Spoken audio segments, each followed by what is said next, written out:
Buen día, bienvenidos a Perú 21 TV. Mi nombre es Patricia Quispe y hoy nos estará acompañando el psicólogo social Jorge Yamamoto. Con él analizaremos un poco lo que fue el inicio de una serie de marchas anunciadas para el 7, 8 y 9 de diciembre con motivo del primer año del golpe de Estado que perpetró Pedro Castillo y una serie de reclamos que han formulado diferentes sectores. Doctor Yamamoto, ¿cómo está usted? Buenas tardes. Buenas tardes, un gusto saludarles. Bienvenido a Perú 21 TV. Queríamos conversar con usted sobre estas marchas que se anunciaron para 3 días, 7, 8 y 9 de diciembre, por parte de sectores allegados o a favor de Pedro Castillo. Los reclamos anunciados eran diversos: Asamblea Constituyente, liberación y eventual restitución en el poder de Pedro Castillo, renuncia de la presidenta Dina Boluarte. Pero no es eso lo que hemos visto en el primer día de marchas de este último jueves. Ahí se mezclaron una serie de demandas que al final han distorsionado lo que fue la convocatoria inicial. Queríamos conocer su opinión al respecto, por favor. Sí, en primer lugar, nos ha venido sorprendiendo cómo frente a acontecimientos escandalosos y muy escandalosos que han ocurrido en los meses previos, la población no salía a marchar. Y una hipótesis principal era que el Perú trata de mantenerse al margen de las cosas a menos que haya un liderazgo y una organización que esté detrás de las marchas. En un extremo apelan al patriotismo, que hay que despertarlo, y en otro extremo pagan a las personas para que vayan a marchar sin saber en verdad de qué se trata. Entonces, lo que estamos viendo el día de ayer era una evidencia a favor de la hipótesis de que hay una organización detrás de ello, porque ya ha pasado un año y hemos tenido en las semanas y meses anteriores temas mucho más escandalosos para la población y no ha habido marcha. Además, la organización tocaba claramente los temas que se dieron hace un año y en los meses posteriores, que costaron muy lamentables vidas y un costo económico y social enorme. Pero también falta explicar por qué salieron otros temas y es probable que la organización ya se haya debilitado, que su financiamiento sea más débil, entonces ya no había una coordinación de los reclamos. También hay organizaciones sociales que se han venido uniendo a esta causa, cada una con algunos puntos de agenda un poco diferentes que podrían explicar cómo es que ha habido cierto grado de desorden. También cabe resaltar el lamentable tema de la violencia que han sufrido periodistas que reflejan que no es una marcha en todo las personas que han salido a hacerlo de una manera sana y comprometida. No queremos decir que no hayan personas que sí estén marchando por compromiso, pero no podemos tampoco señalar que es un acto de reivindicación pura de la población y una reacción cívica a un problema que ya después de un año queda bastante claro que es diferente a las protestas que se han estado tratando de dar el día de ayer. Pese a que la convocatoria a estas manifestaciones se realizó con bastante anticipación, había sido anunciada con varias semanas de antelación, lo que se ha visto ayer fue un poco de desorden. Usted habla de un liderazgo en las manifestaciones. Perú 21 tiene información de que esta organización que convocaba las manifestaciones de alguna manera se vio presionada por otros sectores para incluir en la agenda temas que no tenían demasiada relación o ninguna relación quizá con los que ellos propugnaban, que era, como lo mencionábamos inicialmente, la liberación de Castillo, la renuncia de la presidenta Dina Boluarte o la convocatoria a una asamblea constituyente.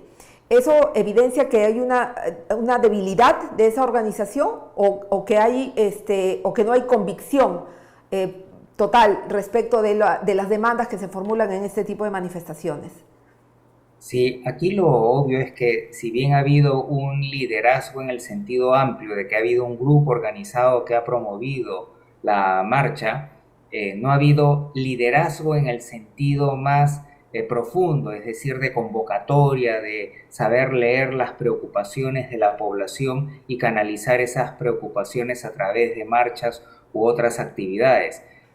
Autoridades de Puno han declarado que también luego del impacto económico, luego de la presión y hasta chantaje que sufrió parte de la población de Puno para salir a marchar, eso ya les ha costado muchos puntos de liderazgo y las personas ya no están comprometidas con esa causa, sino de alguna manera, como lo dijo algún dirigente regional, están hartos de eso. Pero ahí aparece el oportunismo de grupos que también tienen algunos intereses políticos o sociales y se quieren unir a esa causa, pero mismo Congreso van a empezar a negociar temas de agenda y eso podría explicar lo que usted claramente acaba de señalar. Estas organizaciones o estos grupos colaterales que por decirlo de alguna manera, se cuelgan del saco de la organización principal para formular demandas, por ejemplo, como el caso COVID, había quienes también en Ayacucho reclamaban por el Estado de Palestina, o sea, una diversidad total de demandas que no confluyen en un solo objetivo. Esto al final debilita lo que se podría obtener de esa marcha, debilita el objetivo principal. Sí, por un lado, como bien lo señala, en procesos de comunicación social y procesos de influencia social, menos es más. Mientras más único y claro sea el mensaje, es más fácil de generar un resultado. Entonces, esto definitivamente ha debilitado el efecto eventual. Pero viéndolo desde el otro punto, esto es muy típico del comportamiento del peruano. Es decir, que en vez de tener la claridad de encontrar cuáles son los pocos puntos centrales que nos unen a los peruanos y las formas correctas de sacarlo adelante y que todos empujemos para el mismo coche, como por ejemplo salud, como por ejemplo educación de calidad, como por ejemplo oportunidades meritocráticas de empleo, no que me regalen la plata cada fin de mes. Entonces, cuando se da esa unión, se da el progreso de la región y del país.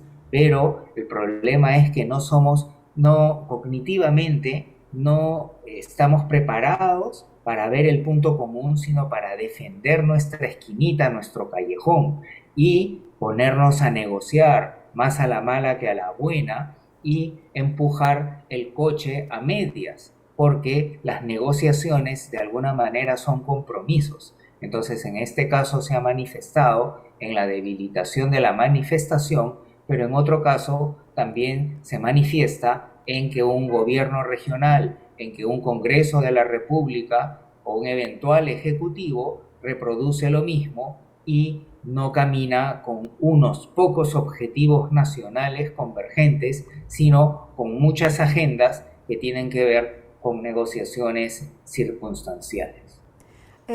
Hay quienes pueden tener una demanda válida, pero también quienes aprovechan estas situaciones para manifestarse.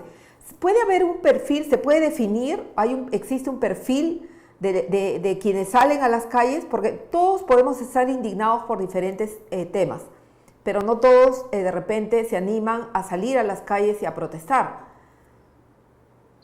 Sí, el perfil de las personas que salen a protestar se ha avanzado mucho, pero todavía no se tiene un perfil muy claro, porque para eso debería de hacerse un estudio representativo a nivel nacional y hasta donde tengo entendido ninguna institución lo ha hecho a pesar de la enorme importancia que tendría esto. Pero en primer lugar podemos detectar el perfil polarizado, es decir, aquella persona que tire para acá o para allá, pero que tiene ya una convicción sobre el particular y que no va a ser convencido, ese es un primer subperfil. Pero luego, este subperfil se divide en dos. El pasivo, es decir, aquel que expresa sus ideas con pasión o con poca pasión en la reunión familiar o en sus redes sociales, y luego tenemos el activo, el que por lo menos sale a tocar ollas en determinada hora de la tarde o de la noche, que participa en las marchas y que va a tener un rol más activo. Dentro de estos, a su vez, vamos a tener el que marcha de manera pacífica, por ahí pues, soltará algún insulto, etcétera, pero no incurre en violencia, y luego tenemos a los violentos. Y dentro de los violentos, a su vez, se subdivide. En un primer lugar, tenemos a los mercenarios, que son personas que no les interesa la ideología y ni siquiera entienden por qué marchan. Bueno, sí entienden porque les están pagando, ¿no? Y son personas que tienen antecedentes policiales y penales y son los que hacen más daño y son los que hay que controlar más. Pero luego tenemos a las personas que sí tienen una mayor convicción ideológica, pero que como perfil individual ya son personas con mucha violencia acumulada por parte de su desarrollo personal, pero Dios los crea y ellos se juntan y se unen en una causa ideológica o ideologizada. Entonces se junta la ideología con la violencia y termina habiendo una marcha que junta el mercenario con el ideológico comprometido violento, y se juntan todos estos factores. Por eso una marcha no es algo simple.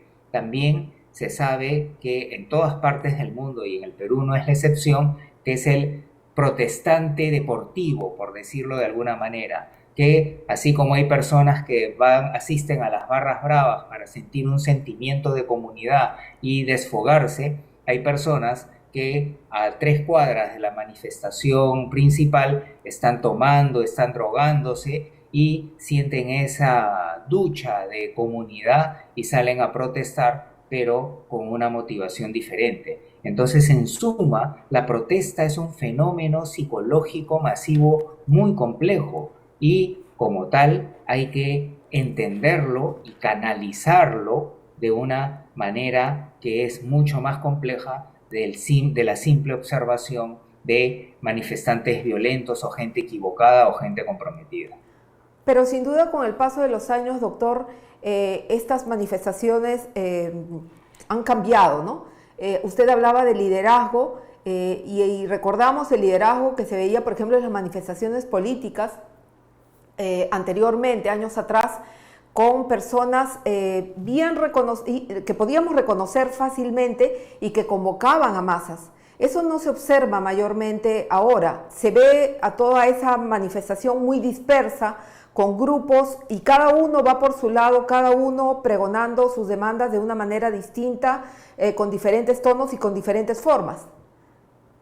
Exactamente, lo que vemos es una profunda crisis de liderazgo político.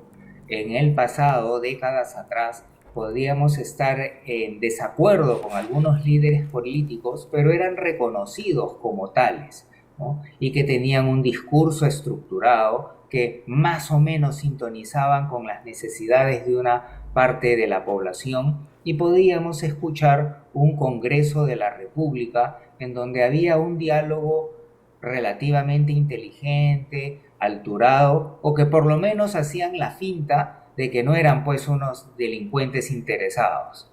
Entonces eso se ha deteriorado y ahora ya no existen esos líderes que puedan mover a la masa. Quizás existan algunos pocos, pero ¿cuál es el problema? Que la población percibe eso y como las encuestas indican, no ven una solución, entonces se genera el cinismo político.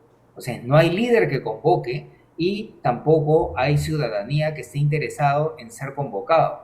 Entonces se va a generar una pasividad tremenda que solamente es aprovechado cuando hay algunos intereses financiados de generar una marcha. Una, Pero además hay que añadirle a este proceso el tema de la salud mental post pandemia. Entonces está encontrándose en el mundo y en el Perú también hay evidencia de que está ocurriendo, que hay unas personas que están teniendo una gran frustración en sus vidas individuales y sociales y que ya no están reaccionando de manera racional para ver cuál es la estrategia comercial, formal o informal para poder salir adelante, sino que tratan de ir sobreviviendo más a la mala que a la buena, encontrando cómo torcer la ley de una manera más exagerada de lo que había en el pasado, pero que además buscan a un culpable de sus males, que ya no asumen, ya estoy haciendo mal, entonces qué atajo encuentro para sacar adelante a mi familia, sino que se busca un culpable, se le sataniza y se genera un elevado nivel de resentimiento social. Y eso da paso a las teorías de la conspiración y generan un escenario democrático sumamente peligroso en el cual van apareciendo líderes de una salud mental, estrategia y conocimiento muy cuestionable, como lo estamos viendo en diferentes partes de nuestra región, pero lo peligroso es que eso podría ocurrir y peor en el país de las maravillas, es decir, nuestro querido Perú. Esa era mi última consulta, doctor. Esta profunda crisis del liderazgo político de la cual usted habla, ¿se va a evidenciar en las próximas elecciones generales, cree usted? El polvorín está con las puertas abiertas y con los cilindros de pólvora abiertos. Lo que falta es la mecha. Y esperemos que no aparezca una mecha que capture ese resentimiento, que capture esas soluciones radicales que enamoran, pero al final terminan siendo remedios peor que la enfermedad, y que más bien también se da la oportunidad de que un grupo de peruanos competentes y honestos se sacrifiquen por el país, se unan y pongan una propuesta a través de una comunicación clara y una visión inteligente de lo que necesitamos todos los peruanos, y estamos de acuerdo en ello, y que hagan un plan razonable y que termine ocurriendo el milagro que todos esperamos. Ojalá que así sea, doctor. Muchísimas gracias por haber atendido nuestra llamada, se lo agradecemos muchísimo, de verdad. Con mucho gusto, un placer. Gracias, doctor. Nos ha acompañado el psicólogo social Jorge Yamamoto, quien ha compartido con nosotros una suerte de análisis respecto de las últimas manifestaciones públicas que ha habido en las calles a un año del golpe de Estado de Pedro Castillo y un año también del del gobierno de la presidenta Dina Boluarte. Con ustedes será hasta una próxima oportunidad. Esperamos verlos muy pronto en Perú 21 TV. Gracias.